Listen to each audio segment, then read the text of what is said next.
আমরা চাই মুক্তি, সারা বাংলায় খবর দে, রাজপুতারে খবর দে, আর নয় চুক্তি। আমরা যে বকেয়া বেতন পাবো ঈদের আগে বোনাস এবং বেতন দুইটাই পরিশোধ করবেন, কিন্তু আমাদের যে বকেয়া বেতন এটা পরিশোধ করেন নাই, বোনাসও দেন নাই।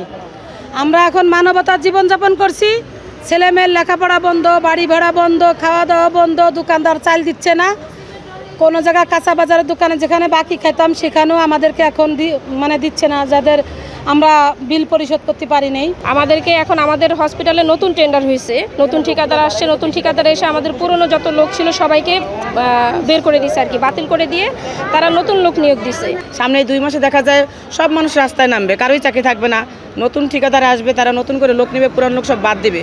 তো আমরা চাই আমরা যারা চাকরিতে নাই তাদের চাকরিটা পুনর্বহাল করুক, ঠিকাদার বাতিল করুক, এটুকু আমাদের চাওয়া। খুবই কষ্ট আছি।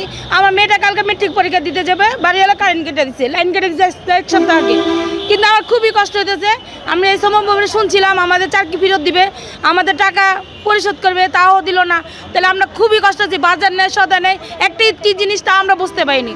তাহলে আমরা চাই আমাদের চাকরি আমাদের ফেরত দেন, এটার জন্য আমরা এই সমর ভবনে এসেছি। আমাদের 8টা উপজেলার মধ্যে কিছু লোক কর্মরত আছে বিনা বেতনে, আর কিছু লোক কাজ করতেছে না, এই অবস্থা। ছেলে হাবিজি পড়তেছে, কেবল আমরা এই 10 তারিখের মধ্যে আর কি 12 তারিখের ভিতরে ভর্তি করা লাগবে হাবিজি পড়া।